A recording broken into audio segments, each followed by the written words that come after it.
Nous consacrons 3 vidéos à la confiance. Vous pouvez les regarder dans n'importe quel ordre. Nous vous invitons, en complément, à visionner nos vidéos sur l'autonomie et le télétravail et à réaliser les autodiagnostics. Cette vidéo-ci est consacrée à la confiance interpersonnelle.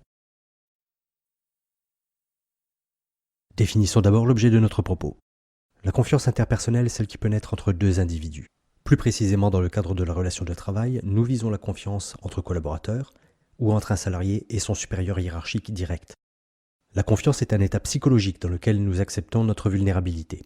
Cet état est fondé sur des croyances concernant les intentions ou le comportement d'une autre personne. Ces croyances peuvent être liées aux compétences, à l'ouverture d'esprit, etc., comme nous le verrons dans le prochain slide. Valérie Neveu retient deux grands ensembles constitutifs des deux composantes de la confiance. D'une part, la confiance affective, d'autre part, la confiance calculée. L'autodiagnostic que nous avons construit est basé sur l'échelle de mesure de la confiance dans le supérieur qu'elle propose, que nous élargissons à la confiance dans le manager, même en l'absence de lien hiérarchique. Cette échelle comprend 44 articles, plus 1 pour la confiance globale, qui se répartissent dans les dimensions suivantes. Compétence, discrétion, cohérence, respect des promesses pour la composante calculée, intégrité, ouverture d'esprit, justice, disponibilité et bienveillance pour la composante affective. Parmi toutes ces dimensions, la compétence compte le plus grand nombre d'articles, ce qui ne nous a pas surpris. En effet, nous avons rencontré, à plusieurs reprises, des situations dans lesquelles l'autorité d'un supérieur était remise en question par un ou plusieurs membres de son équipe parce qu'il ne maîtrisait pas les outils et applications utilisés dans son service. Par ailleurs, soulignons que derrière le mot intégrité, celui qui revient le plus souvent au cours de nos interventions est le mot transparence, même si l'intégrité va au-delà. La construction d'un indice de confiance relationnelle au travail n'a rien d'évident, et managers comme collaborateurs doivent en permanence s'adapter l'un à l'autre avec finesse. En effet, différentes recherches ont montré, d'une part, que la présence ou l'absence de différentes attentes à l'égard du partenaire marque des seuils entre la défiance et la confiance. Un niveau faible de confiance sur l'une des dimensions peut être compensé par des niveaux plus élevés dans d'autres composantes. D'autre part, que certaines relations peuvent se développer sur la base d'une confiance plutôt calculée pour évoluer ensuite vers une confiance plus affective. Elles ont aussi montré que la part relative de la dimension affective sera probablement plus développée lorsque les relations sont proches et inversement. Le Centre de leadership créatif de l'Université d'Harvard a développé un outil opérationnel, le quotient de confiance. Il distingue 4 dimensions, dont les 2 premières sont tournées vers la tâche et les 2 autres vers l'individu. Concernant les 2 dimensions orientées tâche, il s'agit d'une part de la crédibilité, qui se dégage des mots. Autrement dit, votre interlocuteur croit ce que vous dites sur un sujet parce que vous en êtes un expert, que vous avez une capacité de résoudre des problèmes en la matière, que vous avez une vision des prochaines étapes. D'autre part, de la fiabilité, qui se dégage de vos actions, de la tenue de vos engagements, de votre cohérence, d'un comportement stable, de votre maturité professionnelle, de votre capacité à faire. Concernant les 2 dimensions orientées individu, il s'agit d'une première part de l'intimité, qui procure à vos interlocuteurs un sentiment de sécurité. Autrement dit, vous faites preuve d'empathie. Vous savez écouter, avez la capacité à parler des sujets délicats, à passer de la sphère professionnelle à la sphère personnelle, tout en conservant la confidentialité. De seconde part, de l'orientation vers soi, plus ou moins forte ou plus ou moins faible, c'est-à-dire votre degré de focalisation sur vous-même et votre agenda ou la volonté de connaître l'autre. Vous percevez probablement aussi intuitivement l'équation du quotient de confiance. La crédibilité, à quel point vos interlocuteurs estiment que vous dites la vérité. La fiabilité, tenir vos promesses et être cohérent. L'intimité, construire la relation, montrer de l'empathie, s'additionnent, certes, mais peuvent aussi bénéficier de votre focus sur les besoins et les objectifs des autres ou pâtir d'un focus sur vos besoins et vos objectifs. Vous l'aurez compris, il s'agit de trouver le juste équilibre en fonction des circonstances. Il ne s'agit ni de penser qu'à son ego, ni de l'oublier totalement en étant en permanence sauveur.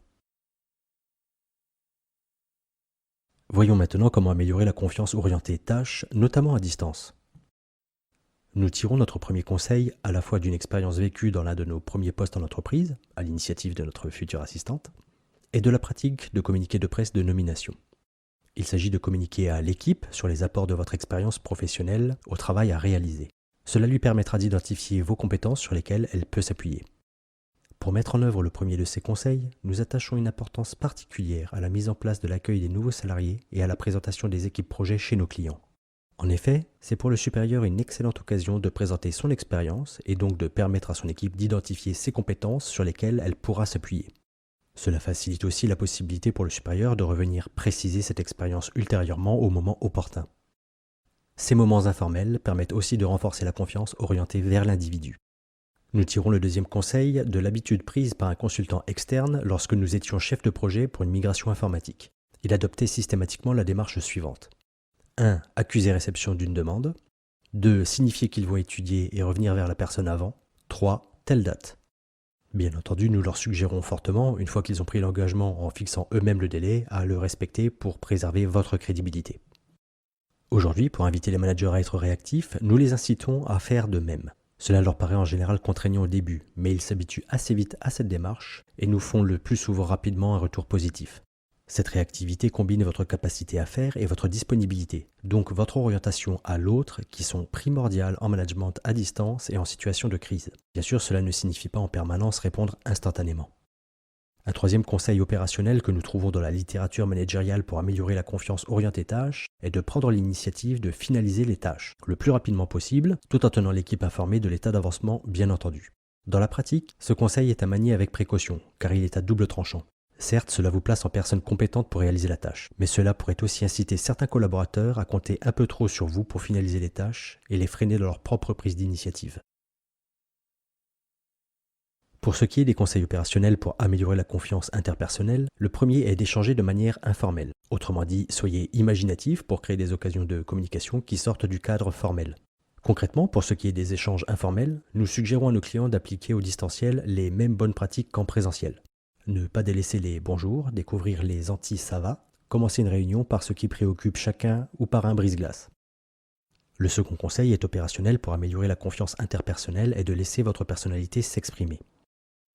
Donner à votre équipe à distance l'occasion de savoir qui vous êtes et comment vous fonctionnez peut non seulement construire la confiance, mais aussi rendre le travail plus efficace. Cela permet également de lui donner des éléments de contexte qui lui permettent de mieux apprécier la situation et de prévenir les conflits. Par exemple, savoir que votre conjoint est médecin réanimateur et travaille actuellement 90 heures par semaine et que vous avez 4 enfants en bas âge ou adolescents à qui vous devez faire la classe peut aider votre équipe à relativiser un petit énervement passager. Surtout si vous avez pris la précaution de leur dire que vous avez tendance à vous énerver facilement de manière passagère et que vous avez su rapidement redescendre. Ainsi, un utilisateur de Map & Match qui connaît particulièrement les talents de ses équipes a dressé dès le début du confinement une cartographie des situations de l'ensemble des salariés et fait en sorte que les personnes connecteurs et coachs appellent très régulièrement ceux qui ont le plus particulièrement besoin de soutien. Au sortir de la crise, lorsque nous en serons à analyser la situation pour préserver le capital humain, nous pourrons nous appuyer sur les avaliseurs pour prendre une part active au retour d'expérience. Au terme de cette vidéo, nous espérons que les connaissances des composants et des dimensions de la confiance interpersonnelle vous permettra d'y être vigilant et attentif. Le sens de l'écoute, de l'observation, du calibrage sont essentiels pour construire et entretenir les relations de confiance. Car vous le savez, passer de la défiance à la méfiance, puis à la confiance, peut être un long chemin et une fois instaurée, la confiance est fragile. Alors, avez-vous envie de tenir un bout de l'écharpe relationnelle, pour reprendre l'image de Jacques Salomé ?